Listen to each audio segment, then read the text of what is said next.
Hola, hola, muy buenos días. Bienvenidos a este 3x7. Hoy es sábado 5 de octubre. Comienza un fin de semana largo, larguísimo, sobre todo para el sector público, que va a estar hasta el martes, inclusive de vacaciones.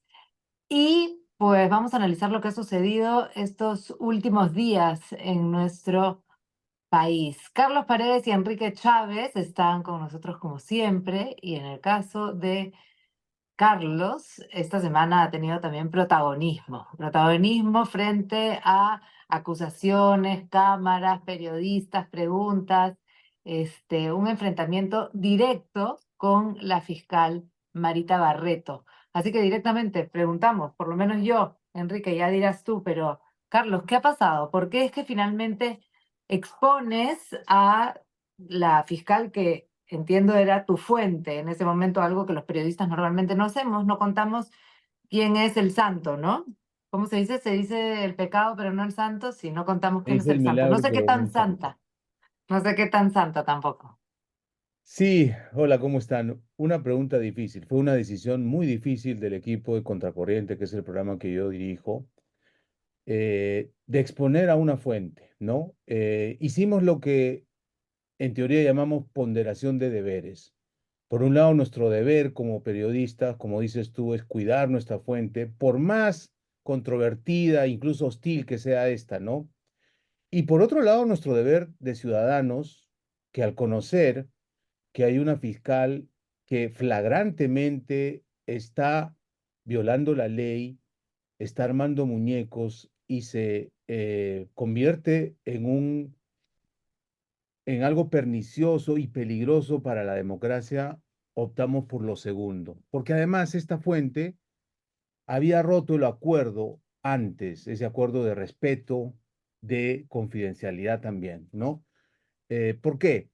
Porque lamentablemente en el Ministerio Público, no de ahora, de hace varios años, y no solo EFICOP, también Lavallato y algunos otros equipos especiales, tienen un pacto tácito y yo diría en algún momento se ha convertido en pernicioso también para la libertad de prensa, porque aquellos periodistas del Club de la Filtración que revisan o que reciben información, obviamente muy buena y exclusiva, no deben o no pueden criticar a las fuentes, o sea, los fiscales que les entregan, ¿no? Y eso se está cumpliendo hace varios años. A ver, en mi humilde experiencia, cuando estaba en Cuarto Poder, me acuerdo haber recibido un caso de un fiscal que no era muy fuerte, pero que él buscaba sea expuesto y publicado, y no me pareció muy interesante ni que tenía mucho, este, en fin, que hubiera podido llamar mucho la atención del público, entonces como que no le hice caso y con lo que estás diciendo, apoyo totalmente esto. No, primero que no me recomendaron desde la dirección de Cuarto Poder hacer caso omiso a lo que él me había dicho, y por otra parte nunca más tuve a esa fuente porque no le hice el caso que él esperaba y que yo debía para que él siga dándome información, ¿no? Es más, perdí completamente el contacto porque era casi una mala crianza de mi parte, ¿no? Una falta de respeto. Claro, en un fiscal provincial o superior que vea cualquier tipo de delitos puede tener distintos casos, ¿no? Pero en el caso, por ejemplo, de Lavallato, que era mega corrupción Ujú, de una empresa transnacional y con presidentes y altos funcionarios públicos, sí hay carne. O en el caso de FICOP, donde se claro. investiga al presidente en ejercicio, ministros, altos funcionarios públicos y empresarios también, expresidentes, hay mucha carne. Pero en el caso de nosotros, no hicimos, no acatamos ese pacto que para mí es infame. Y cuando encontramos que había inconsistencias y sobre todo había esta conducta, yo diría, primero, antidemocrática, segundo, fascista, así lo he calificado yo, porque perturba la idea de la justicia, la idea del Estado de Derecho, la idea del debido proceso, ¿no? Del derecho a la defensa. Criticamos porque además se arman muñecos, o sea, los fiscales representan la legalidad, deben defenderla. Y su trabajo es precisamente encontrar la carga de la prueba, pero en buena lid, ¿no? Estos fiscales se inventan una teoría del caso y después quieren acomodar, quieren fabricar las pruebas, ¿no? Criticamos fuerte y la respuesta no solamente fue cerrarnos el caño completamente, que eso es lo de menos. Me denunciaron penalmente por un supuesto delito de resistencia y desobediencia a la autoridad, a su autoridad. O sea, Barreto ordenó a una fiscal provincial que me denuncie penalmente por el tipo más agravado, que iba hasta 6 años de pena. O sea, me quería meter preso. Y bueno, nosotros seguimos investigando, encontramos sus 31 procesos, pero no porque quisiéramos meternos en su vida privada, sino que había un patrón de conducta en su vida profesional. La señora había denunciado falsamente a su ex marido, había amenazado de muerte a la esposa, a los niños de otra pareja, había mandado arreglar al otro.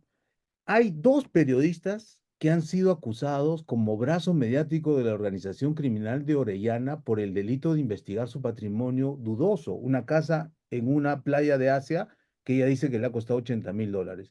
Esos dos periodistas, Ricardo Briceño y Rafael Romero, hoy tienen pedido de cárcel de 15 años y están en control de acusación con Richard Concepción Carhuancho, que es, como sabemos, un juez canero. Los puede meter presos. Cuando decimos, Ricardo yo digo, Briceño, homónimo de El Empresario.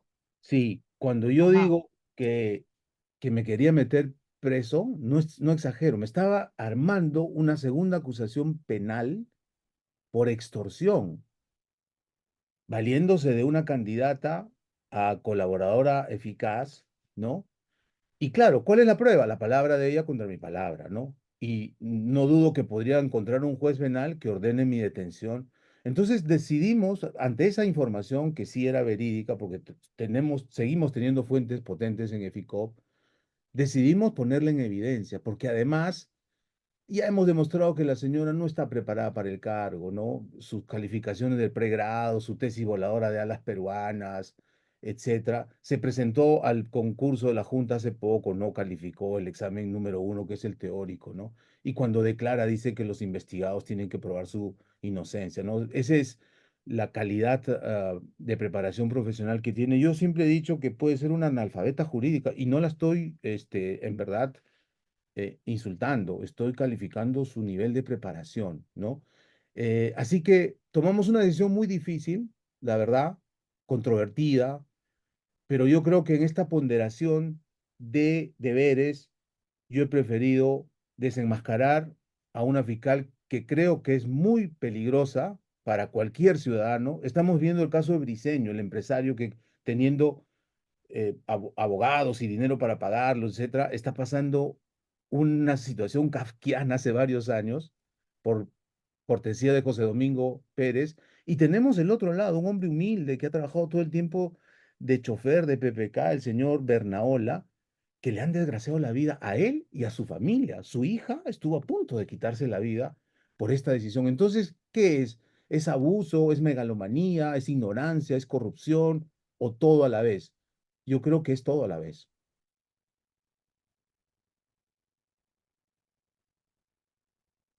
Enrique, Nosotros en Caretas hemos seguido el caso de la doctora Barreto desde hace un buen tiempo. Carlos, además, por supuesto, colabora con un artículo muy importante en cada edición impresa de Caretas. Pero, digamos, por el lado de la línea editorial, ya habíamos visto con bastante claridad que en el caso Nicanor Boluarte, Mateo Castañeda, se han cometido o sea, unos evidentes montajes desde el primer momento. Vamos a apartarnos un poco de la posible responsabilidad de Boluarte o de Castañeda. Yo siempre he dicho que el caso de los prefectos me parece bien flojón, pero más allá de eso, pues finalmente lo que le pueda pasar a un hermano, un mandatario, puede pasarle a cualquier ciudadano de a pie, si es que cae de alguna manera en ese circuito, ¿no? Y por lo menos se han visto tres montajes evidentes que uno dice, oye, ¿cómo no hay más periodistas que también están señalando eso? Porque estás hablando de la salud de tu sistema de justicia y por ende de tu sistema democrático. Tuviste todo el episodio con Colchado como doble agente, que por eso los meten presos al principio con Morán. Era evidente, o sea, bastaba establecer una línea de tiempo para darse cuenta que eso se caía entre los dedos. ¿Tuviste el segundo caso de este agente de la DIVIA que mandan a Castañeda para forzarle vender una información y para que con eso ellos caigan redonditos y vuelvan a la cárcel? evidente, o sea, está grabado, está fechado, está documentado, es evidente. Y tienes el tercer caso, que lo interesante es que la señora Barreto ha terminado desatando el caso Chibolín a partir del montaje del secuestro de los Yucho, ¿no? Ujú. Entonces ella sale, han secuestrado, ¿no? Era pues un negociado de oro ilegal de sus clientes o de sus colaboradores, que resulta que los habían usado, las había usado ella para también reiterar e insistir con la idea de mandar preventivamente a la cárcel a Boluarte y a Castañeda.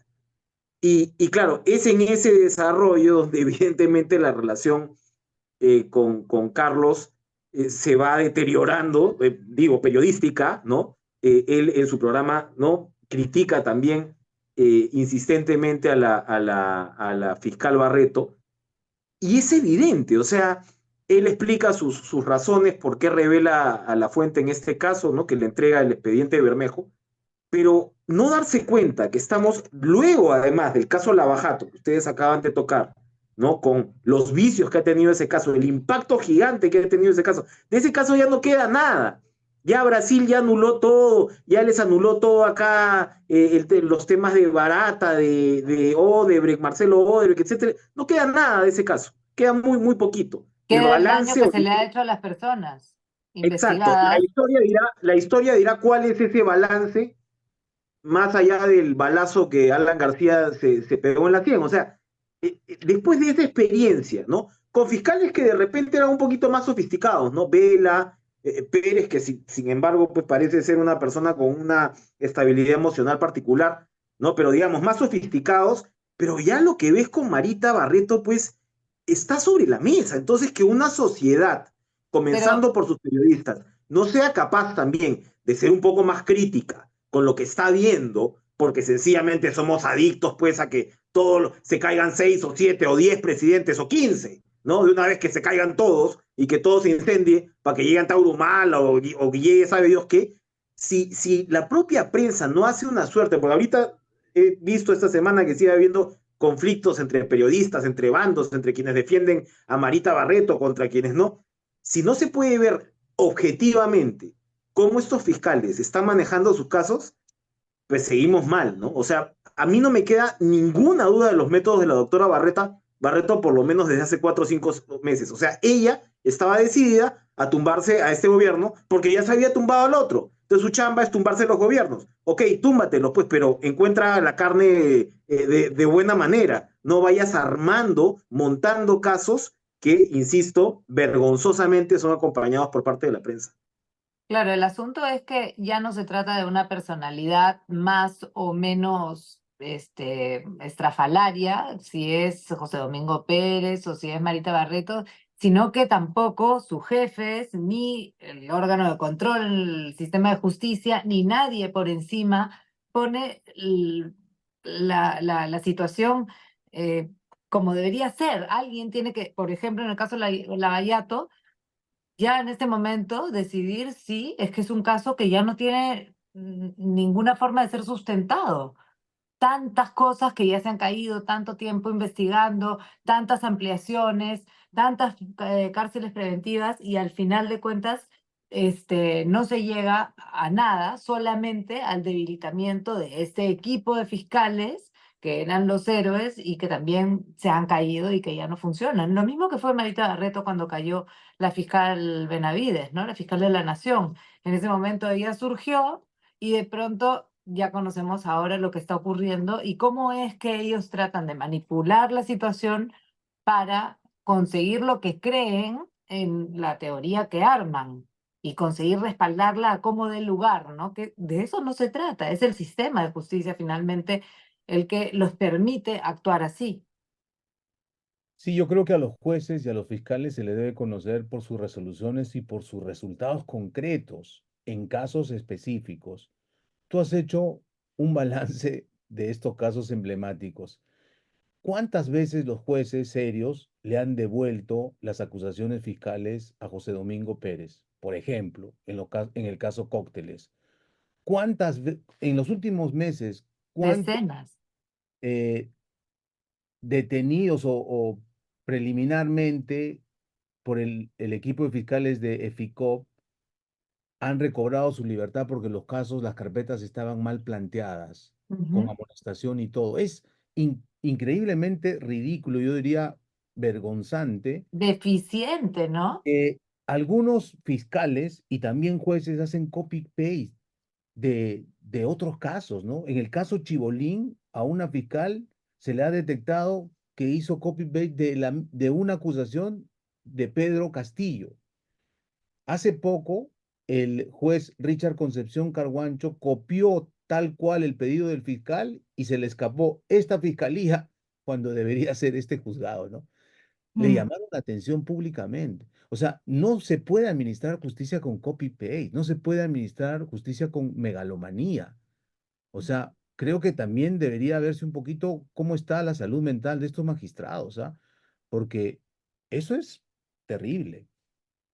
Hablando de salud mental, yo tengo una curiosidad con el tema del caso Chibolín de Andrés Hurtado, que finalmente ya ha sido encarcelado, 18 meses de prisión preventiva en Lurigancho. Y, y claro, la pregunta es si va a hablar o no va a hablar, pero luego es este personaje que ha llegado a mover lo que ha movido, que finalmente tendría que ser también estudiado. ¿Hasta qué punto alguien así puede decir lo que ha pasado o en todo caso ya estar seguramente amenazado de que le puede pasar algo si abre la boca, ¿no? Podemos saltar al caso Chibolín sin dejar de amarrar esta situación. No, la salud mental es un buen hilo conductor, ¿no? Efectivamente, porque ahí te das cuenta de lo que sectores de la sociedad ponen en gente que está incluso trastornada, probablemente, ¿no? Una cosa son los egos, en muchos casos desatados, y otra cosa es probablemente ya lo que estamos viendo con lo que estamos describiendo en este podcast desde que comenzamos esta conversación hoy. Y el caso de Chibolín, que le han dado pues 18 meses de prisión preventiva, está en Lurigancho. Evidentemente ahora la expectativa es si él va a convertirse en colaborador eficaz o no. Y como tú señalas, le llegan varias amenazas en clave, ¿no? O sea, Chibolín era un personaje absolutamente habitual en determinados círculos, no solamente de empresarios, sino hay que decirlo, de periodistas, personas que han trabajado, ¿no? En el canal donde él trabajaba hace muchos años, que sabía incluso de sus conexiones con el CIN de Montesinos y este círculo más o menos de trata de mujeres, por decirlo de alguna manera, desde ese momento. Y él Relacionado al narcotráfico. se presentaba prácticamente como tal, y es una persona que ha operado así 30 años, ¿no? Y Mm. efectivamente, amarrado con narcotráfico, amarrado con proxenetismo, y ahora no hay que olvidar, amarrado con minería ilegal. Él está dentro ahora por ese caso, por el caso Siucho y el caso del oro liberado. Entonces hay que Mm. ver efectivamente qué puede pasar si él esta conducta que uno no sabe bien si es loco o se hace, ¿no? Sí, tal cual. Porque puede haber algo de eso, ¿no? Puede enviar los mensajes correctos a quienes lo puedan ayudar, ¿no? En caso él termine por hundirlos, ¿no? Ujú, ujú. Sí, tiene esta mezcla de locura, de histrionismo, y también de sentirse un todopoderoso, ¿no? Y además lo decía en algún momento, ¿no? Que si era un poco más y el rey del Perú, ¿no? Que él podía manejar lo que quería. Pero vamos a ver si finalmente habla desde la cárcel. Carlos, ¿tú tienes algún dato sobre lo que pasa con el caso Hurtado? Mira, es curioso que primero solo él haya ido detenido preventivamente. Claro, lo que pasa es que hemos normalizado tanto la detención preventiva que cuando un juez supremo dice, no, la fiscal Peralta está muy comprometida, pero va a tener que ser juzgada, investigada con comparecencia restringida, muchos sectores salen a reclamar, a decir, oye, ¿qué pasó? ¿No? Yo creo que está bien, porque la excepción tiene que ser la detención, ¿no? Cuando hay presupuestos donde se prueba que hay este peligro procesal o evidentemente se va a perturbar la acción probatoria de la justicia, ¿no? Ujú. ¿Por qué lo mandaron al Lurigancho? También ha llamado la atención. Él es primario, debería ir a Ancón, Piedras Gordas, lo que Gordas. fuere. Ujú. Algunos periodistas especulan porque al parecer, según dicen, ya tendría alguien en el Lurigancho que lo va a cuidar, etcétera. Yo no le deseo la cárcel a nadie, realmente, y menos una cárcel peruana.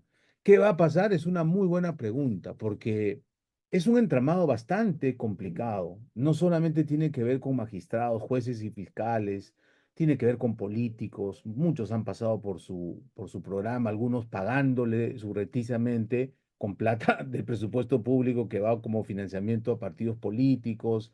Tiene que ver incluso con cosas rarísimas como contacto con el narcotráfico, con estas bandas chechenas, albanesas.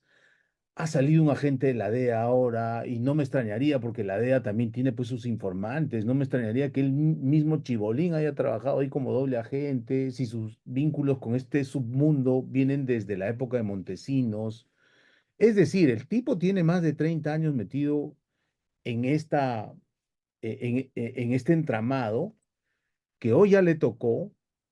Y como en su momento Montesinos, que sabía la vida y milagros de la clase dirigente, a muchos había corrompido, y Montesinos vivió mucho de extorsionar desde la cárcel, este, quizá Chibolín haya optado por eso. Me quedo en la cárcel, pero desde ahí extorsiono y tengo la plata suficiente para vivir más o menos bien dentro de lo que se puede vivir en Lurigancho o en otro penal, ¿no? Me da la Acuérdese, impresión que por ahí puede ser. acuérdese de la famosa suites de Barranco, ¿no? Eran un escenario de extorsión. Mm. Claro.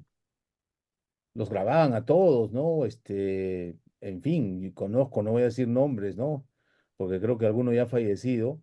Eran congresistas de oposición, recontra, firmes en su posición de crítica al gobierno y después se apagaban, ¿no? De pronto desaparecían del radar y era que la extorsión de Montesinos había hecho efecto. Sí, bueno, hay un tema también que tiene que ver con lo que se está llamando terrorismo urbano, que tiene que ver obviamente con la inseguridad en la que vivimos y lo que hablamos la semana pasada en este podcast de las extorsiones en nuestro país. Pero como todavía se está desarrollando, se está pensando el tema en el Congreso y se está discutiendo, por supuesto, con todos los extremos y con todas las salsas. Lo dejamos para la próxima semana porque el tiempo también ha volado con esto de que tenemos al protagonista de la noticia aquí entre nosotros. Entonces, la próxima vemos este tema y muchos más. ¿Les parece? Nos despedimos. Claro que sí, nos Adiós. vemos el próximo Buen sábado. fin de Cuídense. Chao.